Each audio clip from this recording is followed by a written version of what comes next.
तुम कृष्ण के सेवा करने के लिए जन्मे थे, लेकिन दुनिया ने तुम्हें माया की सेवा करने के लिए मजबूर कर दिया। कभी सोचा है कि हम जिसे मेरा कहते हैं उसे इतना गहरा प्यार क्यों करते हैं? अपनी पत्नी, अपने बच्चे, यहाँ तक कि अपने धन से भी। जानते हैं, प्राचीन वैदिक ज्ञान इसका एक ऐसा जवाब देता है जो एकदम हैरान कर देने वाला है, जो हमारे प्यार की पूरी समझ को ही बदल सकता है।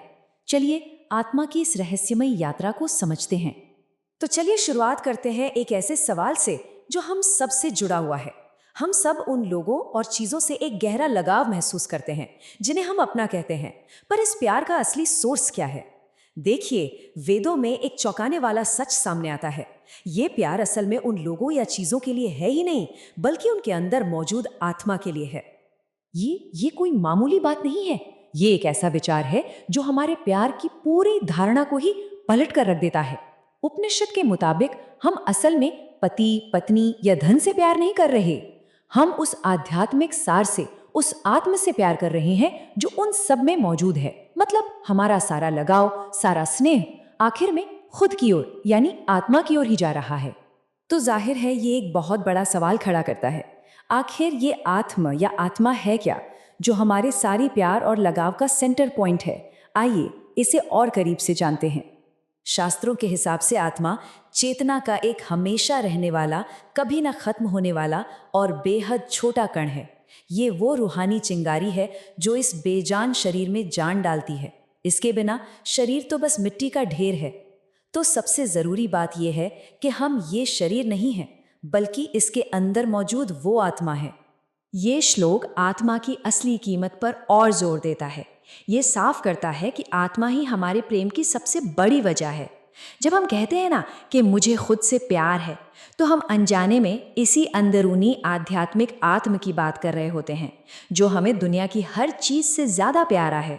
लेकिन एक सवाल मन में आ सकता है कि इतनी छोटी सी आत्मा पूरे शरीर में अपनी मौजूदगी का एहसास कैसे कराती है? देखिए, ये मिसाल इसे बहुत खूबसूरती से समझाती है। जैसे एक छोटा सा दिया अपनी रोशनी से पूरे कमरे को भर देता है, ठीक वैसे ही दिल में मौजूद आत्मा अपनी चेतना को पूरे शरीर में फैला देती है। हम जो भी महसूस करते हैं, जो भी जानते हैं, वो इसी चेतना का सबूत है। अच्छा, तो यहाँ एक बड़ा सवाल खड़ा होता है जो सोचना लाजमी है। अगर हम स्वभाव से आध्यात्मिक हैं, शुद्ध चेतना है, तो फिर हम इस भौतिक दुनिया में क्यों फंसे हुए हैं? एक ऐसी दुनिया जो जन्म, मौत, बुढ़ापे और बीमारी से भरी हुई है। इसका जवाब इस सोच में छिपा है कि ये दुनिया जहां हम जी रहे हैं, ये असली नहीं है। ये एक ऊंची आध्यात्मिक दुनिया की एक अधूरी, उल्टी नकल है। बिल्कुल एक परछाई की तरह, जिसमें असलियत वाली बात हो ही नहीं सकती। भगवत गीता में उल्टे पेड़ की एक कमाल की मिसाल दी गई है। जैसे पानी में किसी पेड़ का अक्स उल्टा दिखता है, जड़ें ऊपर, टहनियाँ नीचे, ठीक वैसे ही ये भौतिक दुनिया उस आध्यात्मिक दुनिया का एक प्रतिबिंब है। असली पेड़, असली दुनिया तो कहीं और है। ये तुलना इस फर्क को और भी साफ कर देती है। देखिए, आध्यात्मिक दुनिया असलियत है, जबकि भौतिक दुनिया महज एक परछाई। एक हमेशा के लिए है तो दूसरी कुछ पलों की। एक में सच्चा सुख है तो दूसरे में सिर्फ सुख का धोखा, बिल्कुल रेगिस्तान में पानी के भ्रम की तरह। तो फिर सवाल यह है कि हम इस परछाई में, इस भौतिक दुनिया में फंसे कैसे?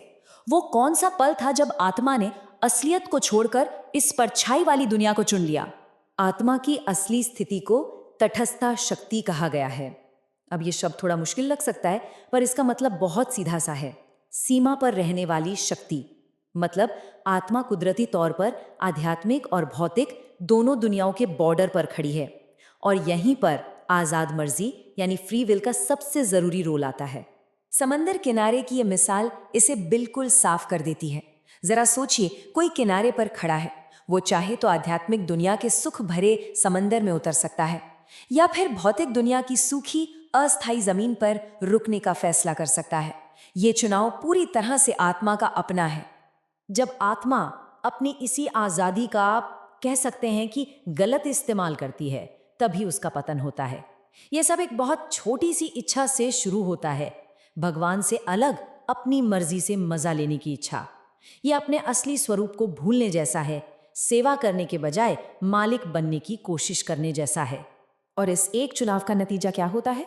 नतीजा ये होता है कि आत्मा इस भौतिक दुनिया की जेल में कैद हो जाती है और ये शरीर जिसे हम अपना समझते हैं असल में एक कैदी की वर्दी की तरह है जो आत्मा की असली पहचान को ढक लेता है और उसे यहीं बांध कर रखता है।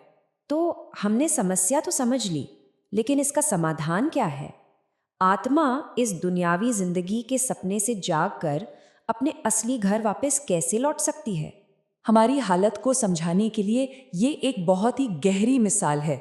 इस भौतिक दुनिया में हमारी हालत उस इंसान की तरह है जिसे माया के सांप ने डस लिया हो और वो अज्ञान की बेहोशी में पड़ा हो। हम आध्यात्मिक रूप से एक तरह के कोमा में हैं, अपनी असली पहचान से बिल्कुल बेखबर।